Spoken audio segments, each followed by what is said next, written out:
Mornings in Georgia had a way of pressing themselves against the skin, warm and heavy before noon even had a chance to settle in. The air outside the small brick apartment in Decatur buzzed with traffic, distant sirens, and the hum of a city that never really paused. Inside that apartment, 17-year-old Aaliyah Morgan stood in the kitchen staring at the empty cabinet where cereal should have been. Her mother, Davina, breezed past her with the same familiar rustle of cheap perfume and long acrylic nails painted a bright neon green. Davina always moved like she had somewhere important to be, even on days when she did not have a plan other than sitting on the porch with her friends and gossiping about people whose lives were just as tangled as her own. Aaliyah cleared her throat. "Ma, can we get more groceries today? The cabinet is empty again." Davina glanced over her shoulder, sucking her teeth. "I told you I will take care of it later. I got things to handle this morning." Aaliyah looked at her mother carefully. "With the SNAP card." Davina scoffed with annoyance. "You always worryin' too much. The card is fine. Just let me do what I need to do." What she needed to do usually involved selling a portion of her SNAP benefits to neighbors for quick cash. $15 for half a balance. $20 if she found someone desperate enough. The money never went to food. It went to nails, hair, lashes, and whatever else made Davina feel like she still had control over something in her life. Aaliyah pressed her lips together. She was used to this argument, used to feeling like her needs were always negotiable. When she asked for new pillows, the answer was always later. When she asked for new shoes for school, Davina insisted the old ones were still fine. When she asked for simple things like dish soap or new towels, Davina rolled her eyes and acted as though Aaliyah was requesting something outrageous. It had been like this for years, ever since her father had disappeared from the picture. Or at least, that was the version Davina always told. She claimed he abandoned them, claimed he did not care, claimed he walked away without looking back. Aaliyah grew up believing it, though something inside her always wondered why the story never fully made sense. That morning, as Aaliyah left for school, her phone buzzed. An unknown number flashed across the screen. She hesitated before answering. "Hello," she said. A deep voice responded, cautious and warm. "Is this Aaliyah?" "Yes. Who is this?" There was a pause, the kind filled with a thick, unspoken truth. "My name is Darius," the man said. "I am your father." Aaliyah stopped walking. The noise of the street seemed to blur into the background. "My mother said you left." "I did not leave you," Darius said plainly. "I have been trying to reach you for years. She blocked every attempt. Letters came back. Messages were ignored. She told me that you wanted nothing to do with me, but I never believed it." Aaliyah felt her chest tighten. "I never heard from you." "I know," he said. "That is why I am calling now. I want to be in your life, if you will allow it." Something inside her cracked open. "Why now?" "Because someone finally gave me the right address," he answered. "And because you deserve the truth." Aaliyah promised to call him after school, though her voice trembled as she hung up. She walked through the day in a daze, thinking about every birthday, every school event, every night she cried wondering why he never came. She thought about Davina shutting down conversations whenever Aaliyah asked about him. She thought about how quickly her mother blamed him for everything wrong in their lives. When she returned home that afternoon, the smell of acrylic fumes filled the apartment. Davina sat on the couch with her friend Tanika, laughing loudly while fanning her freshly done nails. "Ma," Aaliyah said firmly, "we need groceries." Davina turned with irritation. "I said later." "There is nothing to eat," Aaliyah said. "Nothing." Davina frowned. "You act like you pay bills in here. I am the one keeping this place together. You got a roof over your head, do you not?" "That does not mean I should starve," Aaliyah snapped. The room fell silent. Tanika coughed softly, looking away. Davina stood up slowly. "Watch your tone." Aaliyah stared right back. "Why did you tell me my father left? He called me today." Davina stiffened instantly.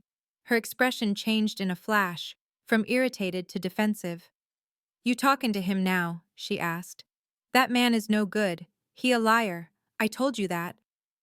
"He said you blocked him from seeing me." Davina crossed her arms tightly. "Believe what you want. I am the one who raised you." Aaliyah felt the air grow heavier. Maybe that is the problem. Davina stepped forward, anger flashing in her eyes. "Do not forget who feeds you." "You do not even use the food money to feed me," Aaliyah shouted. Tanika stood quietly, holding her purse like she wished she could disappear. Before either of them could say another word, a heavy knock sounded on the door. Davina froze. "Who is that?" she whispered. A second knock followed, firmer. "CPS," a voice called. "Child Protective Services. We need to speak with the residents of this home." Aaliyah felt her heart thump against her ribs. Davina whispered under her breath, "Oh no, not today, not now." But today was exactly the day everything was about to change.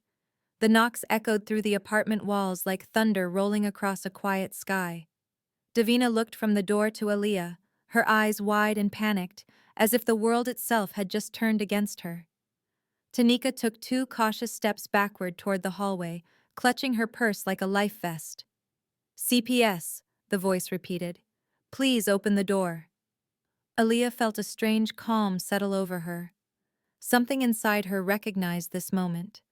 It was the moment when truth finally stopped hiding. Davina whispered frantically, "Do not open it. Do not say a word. Let me handle this." But the fear in her voice betrayed her. It rang louder than any instruction she tried to force out. There was a third knock. This one was final. Davina hurried to the door, smoothing her hair with trembling hands before pulling it open. A tall woman with a clipboard and a badge stepped inside. Her name tag read, "Ms. Caldwell." Behind her stood a second caseworker, a man named Mr. Terrell, broad-shouldered and quiet, surveying the room with calm authority. "Good afternoon," Ms. Caldwell said, her voice polite but firm. "We received a report regarding living conditions and a possible misuse of household benefits. We need to conduct an evaluation." Davina forced a smile that looked painful. "Someone lying on me. Everything is fine in here. We good." Ms. Caldwell stepped further inside. "We need to see the kitchen, bathroom, and bedrooms. Then we will speak with the child." Aaliyah swallowed. She was no longer a child, not physically, but legally she still counted in their jurisdiction. Her voice came out steady. "I can show you." Davina spun toward her. "Do not say nothing unnecessary. Let them do their thing and leave." But Ms. Caldwell looked directly at Aaliyah. "Are you comfortable walking us through the home?" Aaliyah nodded. "Yes." She led them into the kitchen. The empty cabinets spoke louder than words. Shelves bare except for a half-empty can of green beans, and a box of crackers so stale they bent when touched.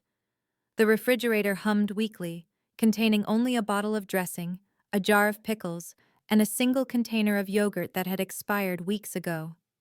Ms. Caldwell wrote notes quickly. "How long have you had limited access to food?" Davina jumped in. "She eats just fine. She picky, that is all." Aaliyah shook her head. "There is never food in the house." Davina hissed under her breath. "You trying to get us thrown out?" Ms. Caldwell looked up again.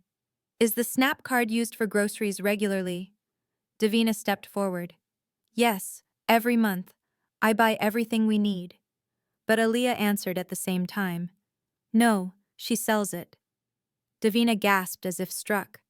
"I do not know why she lying like this. She's spoiled. She gets everything." Aaliyah lifted her chin. "All I ask for are basics, pillows, soap, new school supplies. She says later every time. But she always has money for her nails." Ms. Caldwell exchanged a look with Mr. Terrell, the kind of look that said they had heard this many times before. "Let us see the bedrooms," Ms. Caldwell said. Aaliyah walked them down the hallway. Her own bedroom was small, with peeling paint above the window and an old mattress that sank in the middle. Her pillow was lopsided and thin, so flat it barely qualified as support. Clothes were folded neatly on the shelf because the dresser drawers were broken. Ms. Caldwell took it all in. "What about the mother's room?" Mr. Terrell asked. Davina rushed ahead. No need to go in there, it is normal. But it was too late. The door opened, revealing a cluttered space full of new clothes, shopping bags, and designer shoes stacked in the corner. Acrylic nail kits, wig boxes, jewelry cases, a stark contrast to the emptiness in Aaliyah's room. Ms. Caldwell turned to Davina. Mom, can you explain the distribution of resources within your home? Davina lifted her chin high. This is my house, my things. I work hard. I deserve nice stuff. Aaliyah felt something inside her finally unravel. What about what I deserve? The hallway fell quiet. Ms. Caldwell closed her notebook slowly. I would like to speak with Aaliyah alone. They returned to the living room. Tanika pretended to scroll her phone nervously. Aaliyah, Ms. Caldwell said gently, are you safe in this home? Aaliyah hesitated, but only for a moment. I do not feel like I matter here. Has there ever been physical harm? No, but I am ignored, neglected. My needs do not matter, and she lied to me about my father my entire life. Miss Caldwell nodded. Is your father in your life currently? He called yesterday. He said he has been trying to reach me for years. He wants to see me. Car doors beeped outside. Aaliyah peeked through the blinds. A CPS transport vehicle had arrived. Davina saw it too. Hold up, she said, voice cracking. Hold up. Y'all are not taking her. She my daughter.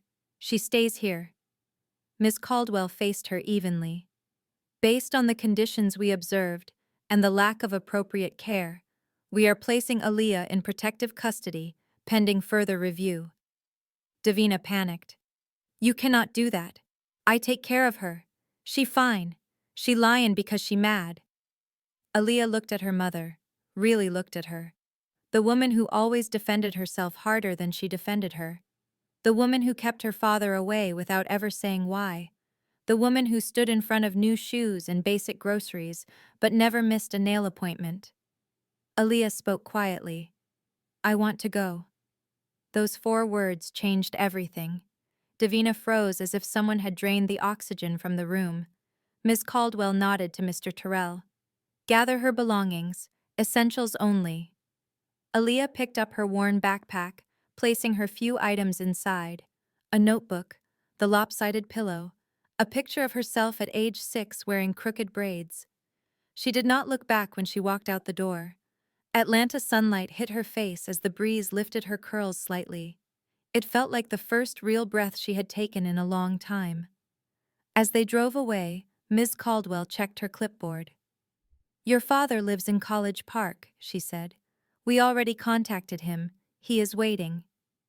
Aaliyah looked out the window, watching the city blur past. For the first time in her life, she was headed towards something that felt like hope. Something that felt like home. The CPS transport van rolled south along Interstate 85, weaving through Atlanta traffic that surged like restless waves. Aaliyah pressed her forehead gently against the cool window, watching the skyline fade behind her. Skyscrapers became strip malls. Strip malls became long stretches of road lined with murals, gas stations, and oak trees. Every turn felt like a step away from the life she had always known. Ms. Caldwell glanced back from the passenger seat. You holding up, Aaliyah? Aaliyah nodded softly. Yes, ma'am. You have been through a lot, the woman said. But things can get better. You deserve a home where your needs are met. Aaliyah looked down at her hands. I just want honesty, and food, and someone who listens to me. Mr. Terrell gave a brief nod from the driver's seat. You are heading toward someone who wants to listen. Aaliyah swallowed. My father. I still do not understand why he was gone, why she told me he did not care. Parental alienation is common, Ms. Caldwell said carefully. Sometimes one parent feels hurt or angry and uses the child to express it. None of that was your fault. Aaliyah turned back to the window, thinking of all the nights she had cried wondering why he never showed up. All the birthdays where Davina promised a call that never came. All the stories Davina told painting him as unreliable, lazy, selfish. But the man on the phone did not sound like the villain in those stories. He sounded like someone who had been kept outside a locked door for years. The van exited into College Park. The neighborhood held a warmth that reminded her of childhood memories she did not fully recognize but somehow still felt. Brick houses with painted shutters, children playing basketball in driveways, elderly neighbors watering plants with soft care. The van slowed to a stop in front of a tidy blue house with white trim. A fresh-cut lawn stretched across the front, bordered by rose bushes. Wind chimes hung by the porch, tinkling in the slight breeze. The entire place radiated peaceful order. Mr. Terrell stepped out first and opened the door for her. Aaliyah climbed out, gripping her backpack strap tightly. Her stomach twisted with nerves. The door opened. A man stepped onto the porch. Tall, broad-shouldered, skin the deep shade of polished walnut. His hair cropped close, speckled with early gray that added a quiet dignity. His eyes, gentle, warm, almost shining, locked on hers the moment she stepped forward. He whispered her name like it was sacred. Aaliyah. Her throat tightened. Daddy. He descended the steps slowly, as if afraid she might disappear if he moved too quickly. When he reached her, he hesitated for only a second before opening his arms. She stepped into them. It felt like home, warm, steady, safe in a way she had never truly felt before. He held her with a trembling breath. I have prayed for this day, he murmured. I have waited so many years. Aaliyah pressed her forehead into his chest, letting years of confusion and longing wash through her. I thought you did not want me. He pulled back just enough to look her in the eyes. That was never true. Not for 1 second. I tried to reach you. I tried everything.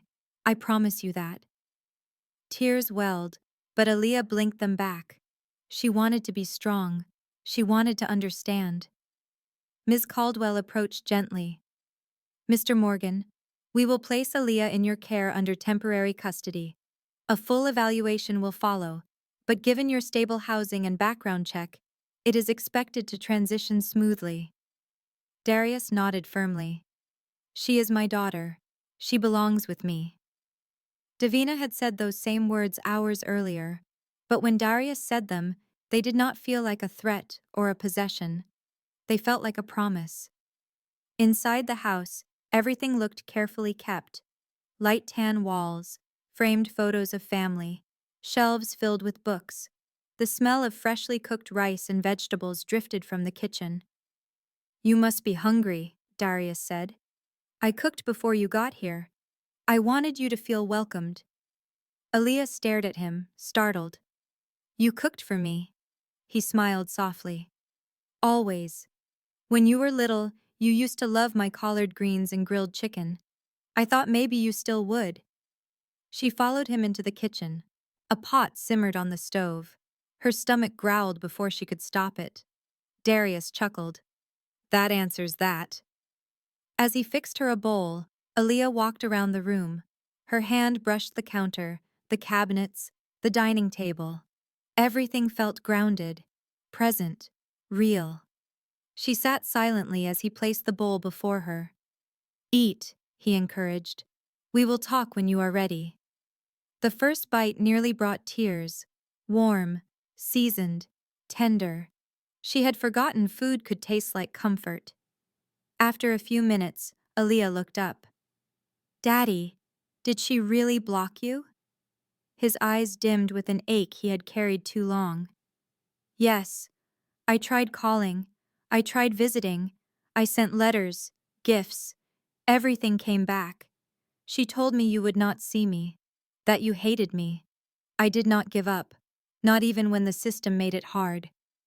Aaliyah whispered, I never hated you. He reached across the table and rested his hand on hers. Then we will make up for lost time. Together. Aaliyah felt something settle inside her. A piece of herself she did not know was missing finally slid into place. Later that night, Darius showed her the bedroom he prepared. Fresh sheets, 2 new pillows, a soft comforter, a small desk near the window, her favorite color painted across the walls in a gentle accent. "This room is yours," he said, "however long you stay, even if it becomes forever." Aaliyah ran her hand across the smooth bedding. "No one ever prepared a room for me before." Darius looked devastated by that truth. "You deserved this, and more." She sat on the bed, overwhelmed in the best way. For the first time in her life, she did not feel like a burden. She felt chosen. She felt claimed. She felt loved. Outside, the Atlanta night glowed with city lights. Inside, Aaliyah finally felt a sense of belonging. But the story was far from over. CPS still needed to finish their investigation. Davina was not done fighting. Old wounds would soon resurface. Yet as Aaliyah drifted to sleep, wrapped in a bed that felt like safety, she knew one thing for certain: she was no longer alone. The next morning began with sunlight streaming through Aaliyah's window, settling gently across her blankets. For a few seconds she did not move. She simply lay still, feeling the soft bedding beneath her, the warmth of a home that felt peaceful instead of tense. Her mind drifted through memories of the night before, the sound of her father's voice, the steady presence of his hands as he showed her around the house. It felt surreal. It felt new. It felt safe. When she walked into the kitchen, Darius was already up, dressed in a navy shirt and khaki pants, stirring scrambled eggs in a pan. The smell curled around the room, warm and comforting. "Good morning, sweetheart," he said with a smile. "Sleep all right?" Aaliyah nodded. "Yes, better than I have in a long time." "I am glad to hear that. I made breakfast: eggs, turkey sausage, and toast. Thought we could start the day off right." The last phrase lingered in her mind. Start the day off right. Not survive the morning. Not wait until someone felt like feeding her. Not asking for scraps. A new day could be right. A new day could start with care. As she sat at the table, he placed a plate in front of her. "I take you to see my sister today," Darius said. "Aunt Mariah. She wants to meet you. She has been waiting for years." Aaliyah blinked. "Years. Years," he repeated softly. "Our whole side of the family thought of you, prayed for you, wondered about you. You were never forgotten." Aaliyah gripped her fork tightly, overwhelmed by the idea of being wanted by an entire family she had never met. Davina had painted the picture so differently. She always said Darius' family did not want to deal with her. She never said why, and Aaliyah never had enough courage to ask. A knock sounded at the door. Not loud, not threatening. A polite knock. Darius opened it to reveal Ms. Caldwell standing on the porch with a folder in her arm and a calm smile. "Good morning," she said. "I wanted to check in and go over a few next steps. May I come in?" "Of course," Darius said, stepping aside. Ms. Caldwell entered and took a seat at the dining table while Aaliyah sat across from her. "I hope you are adjusting well." "I am," Aaliyah said honestly. "Good. I want to explain the process. Because of the evidence gathered at your mother's residence and your clear statements about emotional neglect and lack of basic needs, the agency is moving forward with a temporary placement with your father. A court hearing will finalize the long-term arrangement." Aaliyah's heart thumped. "So I stay here?" "For now, yes. And possibly permanently, pending the decision. We have reviewed your father's home, record, and background. Everything looks stable and supportive. This is a strong option." Darius listened with cautious hope, hands folded on the table. "And my mother?" Aaliyah asked. "She will undergo evaluations, mandatory classes, and home inspections. Whether she regains any custody depends on her compliance and her ability to provide safe conditions. This will not be determined quickly." Aaliyah nodded slowly. She felt a mix of emotions: sadness for what could have been, relief for what was now becoming, fear of confrontation, and hope for a life she once believed impossible. Ms. Caldwell closed her folder.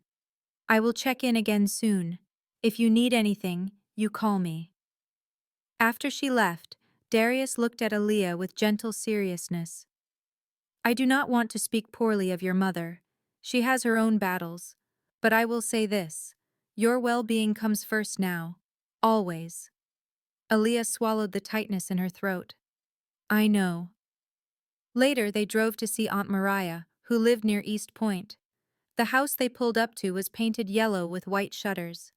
The yard was full of potted flowers and wind chimes. As soon as they stepped out of the car, the front door flew open and a woman in her 40s rushed out. She was tall, with deep cocoa skin, curly hair pinned back with gold clips, and the brightest smile Aaliyah had ever seen. Look at you, Mariah said, hands covering her mouth in awe. My goodness, the world has not seen beauty like this in a long time. Come here, baby. She wrapped Aaliyah in a warm hug that nearly folded her in half, the kind of hug that wrapped around the soul as much as the body. You look just like your grandmother, Mariah whispered. Those eyes, that smile, she would have been so proud. Aaliyah did not know how to respond. She simply clung to Mariah. Inside the house, laughter and warmth filled every room. Mariah offered sweet tea, peach cobbler, and a seat on the couch. Aaliyah felt like she had stepped into a hidden world where joy existed without being asked for. You are welcome here any time, Mariah said. This family is yours. Always has been. Later that afternoon, as they drove home, Aaliyah felt something she had never experienced so deeply: belonging. She had a family, a real one that cared before even meeting her. But as night settled over Atlanta, her phone buzzed with a message from an unknown number. It was Davina. You think you can just leave me like that? You think CPS gone stop me? This not over, Aaliyah. I am still your mother. Aaliyah's chest tightened. The ache of old wounds and old fears tried to creep back in. Darius noticed her expression. Everything all right? Aaliyah hesitated. Then she showed him the message. Darius read it, jaw tightening. You do not have to respond to that. Let the process work. You are safe here. He placed a hand gently on her shoulder. I promise you this, he said. No one will harm you again. Not emotionally, not physically. You are protected. You are loved. And you are finally where you were always meant to be. Aaliyah breathed deeply, letting his words settle like warm sand over a cold stone. Yes. This felt like the beginning of something better, something steady, something true. But the journey was not finished yet. The hearing was coming. Davina was not backing down quietly, and the path toward healing would require facing truths long buried. Aaliyah straightened her spine. She was ready. The days leading up to the custody hearing passed slowly, each one weighted with tension. Atlanta moved at its usual pace, horns blaring on the expressway, people weaving between sidewalks and crosswalks, the city's pulse beating strong. But inside Darius' home, life felt like it was suspended between hope and uncertainty. Aaliyah tried to settle into a routine. She helped Darius cook dinner, learned where everything in the kitchen belonged, and started organizing her new room with small changes that made it feel like her space. The bed was soft, the pillows supportive, the blankets warm, all simple things she had never valued before because she rarely had them. But every night, when the house grew quiet and the city lights flickered through the blinds, her mind returned to the message Davina had sent.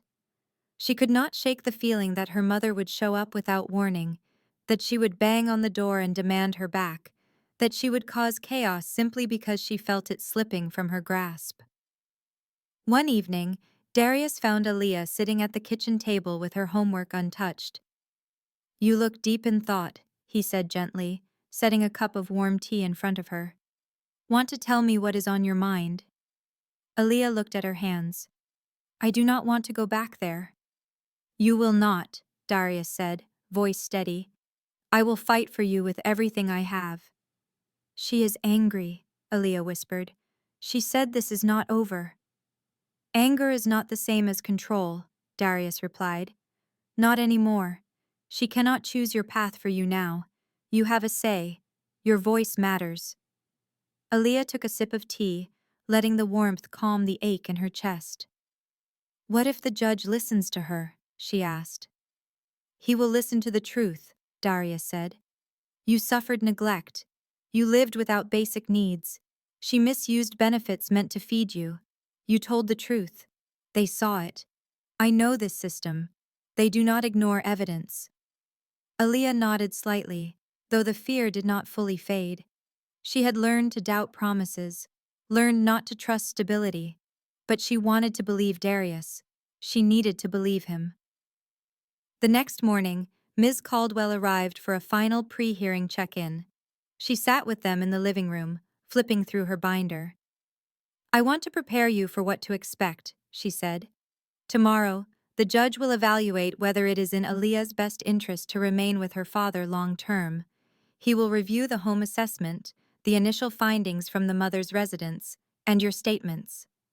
Will my mother be there? Aaliyah asked quietly. She will be allowed to attend, Ms. Caldwell said. However, you will not be required to speak directly to her. You will address the judge only. Aaliyah felt a knot form in her stomach. Darius placed a reassuring hand on her shoulder. You will not face this alone. When Ms. Caldwell left, Aaliyah went outside to sit on the front porch. College Park evenings carried a different energy than Decatur. The wind felt cleaner, the noise quieter. Neighbors sat on their porches greeting each other. The sky stretched wide above her, streaked with soft purple clouds. She heard footsteps behind her. Aaliyah, Darius said, stepping onto the porch. There is something you should know before tomorrow. She turned to him, anxious. What is it? He leaned on the railing, looking out at the street. When you were a baby, your mother and I were not perfect. We argued. We struggled with money. But I loved you. I wanted to raise you. When she left with you, she said it was temporary. I never imagined she would keep you away. When she blocked me, I tried going through the courts. I tried calling. I tried everything. Aaliyah listened carefully, feeling the weight of every unspoken year. Why did the courts not help you? She asked. Darius sighed. They needed proof of her interference, and she covered her tracks well. She changed numbers, moved often. She made sure I could not find you. It hurt, but I never stopped trying. Why did she do it? Aaliyah asked softly. He looked at her with sadness. Some people fear losing control. Some use children to maintain that control. I cannot say for sure, but I do know this. The moment I received the correct address, I made the call. I had been waiting for that moment for over a decade. Aaliyah felt her eyes water. I am glad you called. He smiled gently. So am I. The next morning arrived heavy with anticipation. Darius drove them downtown, past the tall buildings and wide streets of Atlanta. The courthouse loomed in front of them, imposing and gray. Aaliyah tightened her grip on her backpack straps. You ready? Darius asked. She nodded, though her pulse raced. Inside, they met Ms. Caldwell outside the courtroom. She greeted them warmly and led them to a bench. Aaliyah sat down, trying to calm her breath. Then she heard footsteps. Davina appeared in the hallway wearing a tight dress, heavy makeup, and an expression full of fire. She looked at Aaliyah with disbelief, then anger, then something darker. You ran off with him, Davina hissed. Ms. Caldwell stepped in. Ma'am, you need to remain calm. This is not the place for conflict. Davina glared at her. You let them take my daughter over lies. Aaliyah's voice came out steady. Nothing I said was a lie. Davina scoffed. You just want attention. You always want something. Aaliyah felt Darius step closer, standing between them. You will not speak to her like that, he said in a low tone. Davina rolled her eyes but said nothing more as the bailiff called the case. Inside the courtroom, the judge listened patiently as Ms. Caldwell presented photos, documentation, and assessments. Darius spoke calmly about his home, his efforts, and his willingness to care for Aaliyah. Davina tried to argue, but her words tumbled over themselves. She blamed stress, lack of money, bad luck. anything except her own choices. Aaliyah was asked one question. Do you feel safe and supported in your father's home? She sat up straight. Yes, I do. The judge nodded. After a brief pause filled with heavy silence, he delivered his decision. Aaliyah Morgan will remain in the custody of her father, Mr. Darius Morgan. This arrangement shall continue as permanent placement, with supervised visitation rights granted to the mother upon completion of parenting courses and home improvements. Davina gasped loudly. This is not fair! But the decision was final. Aaliyah looked at her father, and he looked at her, relief flooding his eyes. She was going home, truly home, and this time, no one would take that from her.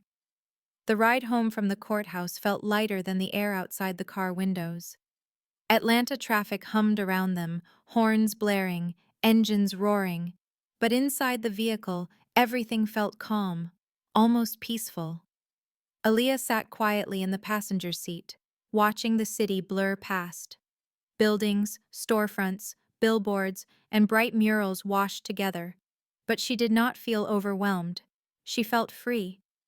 Darius kept glancing her way, as if reassuring himself she was still there, still safe, still his. You all right? He asked softly. Aaliyah nodded. I am more than all right. Darius exhaled, releasing a breath he had held for years. I am proud of you. You showed courage today, more courage than most adults ever manage. Aaliyah looked down, overwhelmed by the sincerity in his voice. Thank you for fighting for me. You never needed to thank me, Darius said. You deserve to be fought for your entire life. Back in College Park, as they pulled into the driveway, Aaliyah looked at the blue house with its tidy lawn and rose bushes.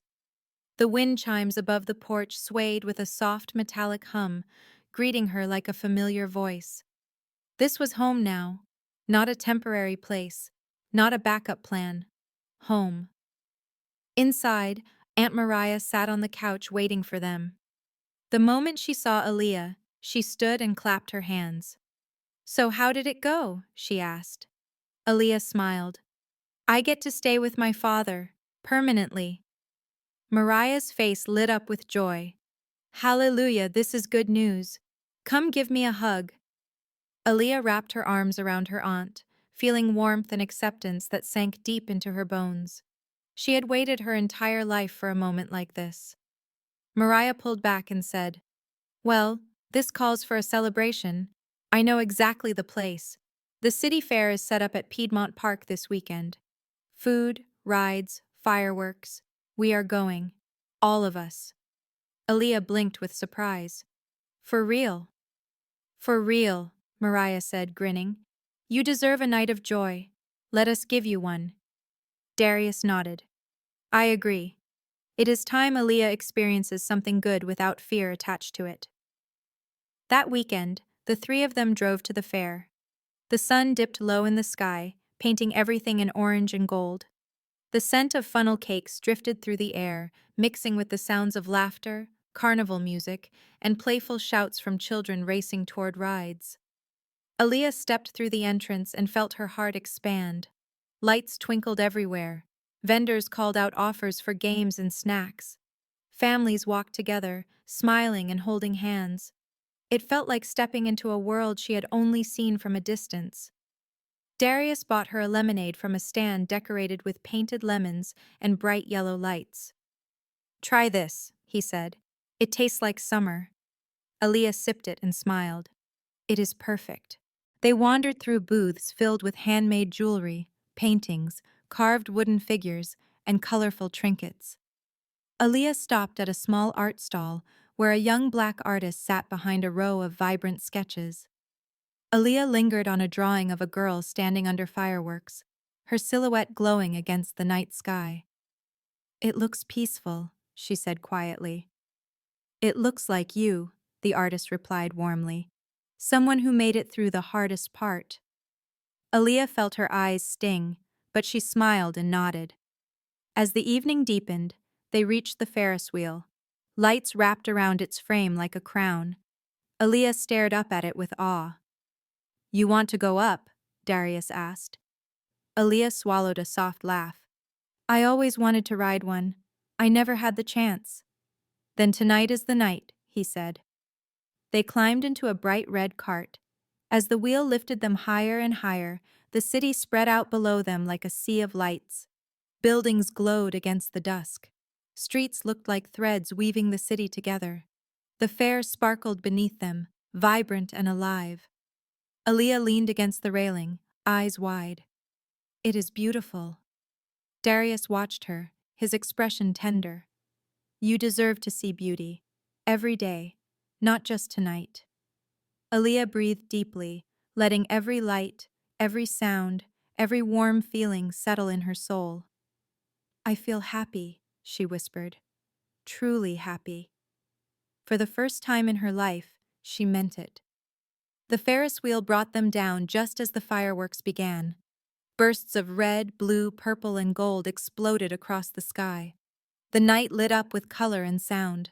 People around them cheered and clapped. Children laughed. Couples held hands. Families stood close. Darius placed an arm around her shoulders. I am grateful you are here, Aaliyah. You are my daughter, my pride, my blessing. Aaliyah leaned into him, feeling the truth of those words wrap around her like a shield. I am grateful too, she whispered. Mariah came up beside them, pointing at the sky as another bright burst painted the air. Look at that one. Lord, that is beautiful. The three of them stood together, faces glowing in the reflection of the fireworks. Aaliyah felt whole, safe, and cherished in a way she never knew was possible. The night sparkled with promise. There was no fear, no hunger, no yelling, no loneliness. Just love, just family, just the beginning of a future she had once believed she would never have. As the final firework burst into a huge golden sphere that rained shimmering sparks across the sky, Aaliyah closed her eyes, letting the sound echo through her chest. This was her life now. A life where she mattered. A life where she was loved. A life where she could finally breathe. And she knew, with absolute certainty, that everything was going to be all right. Thanks for watching this casual chaos unfold. If you want more stories like this one, hit the subscribe button and that notification bell. Click on my playlist to watch more videos to get you through the day.